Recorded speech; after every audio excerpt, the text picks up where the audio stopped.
Planet kita ini hidup dari bakteri yang nggak kelihatan sampai paus biru raksasa. Ada sesuatu yang luar biasa banget yang udah terjadi selama hampir 4 miliar tahun. Kita menyebutnya kehidupan. Nah, biologi itu adalah cara kita buat memahami cerita yang super keren ini dengan segala keanehan dan keindahannya. Oke, kita mulai dari pertanyaan yang paling dasar. Kayaknya gampang ya. Kita semua tahu anjing itu hidup dan batu itu enggak. Tapi pas disuruh ngejelasin kenapa beda, nah disitulah ceritanya jadi rumit. Ternyata mendefinisikan apa itu kehidupan adalah salah satu teka-teki terbesar di dunia sains. Coba deh lihat contoh ini. Semut, jelas banget hidup kan?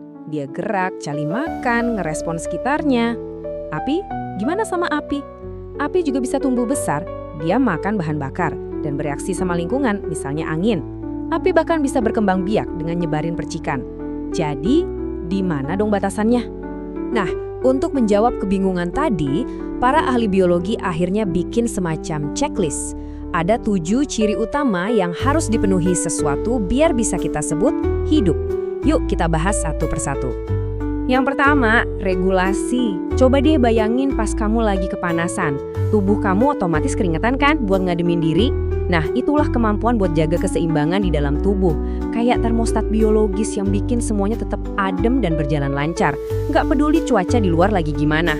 Kedua, makhluk hidup itu pasti merespon lingkungannya. Respon ini bisa secepat kilat, kayak kamu refleks narik tangan dari panci panas. Atau bisa juga pelan dan anggun, kayak bunga matahari yang pelan-pelan noleh ngikutin arah matahari. Ketiga, reproduksi. Ini adalah cara kehidupan buat melestarikan dirinya sendiri, nurunin resep genetik dari satu generasi ke generasi berikutnya. Entah itu jerapah yang melahirkan bayinya, atau bahkan satu sel ragi yang membelah diri jadi 2. Semuanya soal nerusin kehidupan. Keempat, pertumbuhan dan perkembangan. Setiap makhluk hidup itu tumbuh ngikutin instruksi yang ada di dalam gennya. Instruksi inilah yang ngubah kecebong jadi katak, atau yang mungkin lebih kita kenal, yang bikin suara remaja cowok tiba-tiba jadi berat di saat yang paling nggak pas. Kelima, memproses energi. Segala sesuatu yang kita lakuin, dari lari, tumbuh, sampai mikir, butuh bahan bakar. Makanan yang kamu makan, itu diubah jadi energi yang ngegerakin sel-sel kamu. Yap, termasuk energi yang lagi kamu pakai buat dengerin dan ngertiin bahasan ini sekarang. Yang keenam, organisasi. Kehidupan itu nggak acak, tapi terstruktur rapi banget. Sel-sel ngebentuk jaringan, jaringan ngebentuk organ, dan semuanya kerja bareng kayak satu kota yang berfungsi sempurna. Bahkan di makhluk seaneh platypus sekalipun, ada keteraturan yang luar biasa di dalamnya. Dan yang terakhir, adaptasi evolusioner. Seiring berjalannya waktu, kehidupan itu berubah, biar makin cocok sama lingkungannya.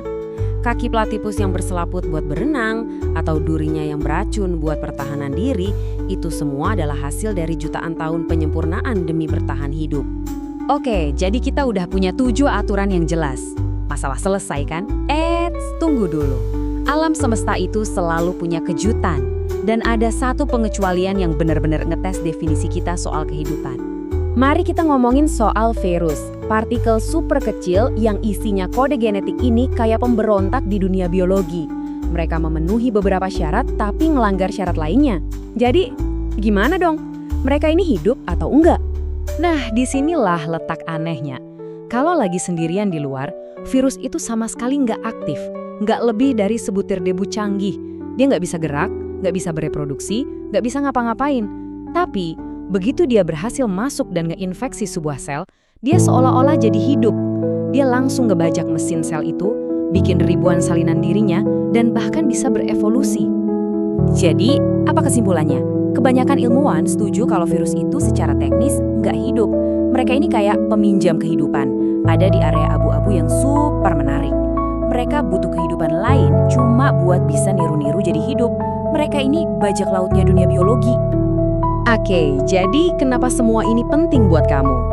Karena biologi itu bukan cuma pelajaran di sekolah. Biologi itu cerita tentang kita, yang terjadi di dalam dan di sekitar kita, setiap detik, setiap hari. Coba pikirin deh, obat yang kamu minum itu bisa ada karena kita ngerti regulasi tubuh. Apel yang kamu makan adalah hasil dari pemrosesan energi tanaman.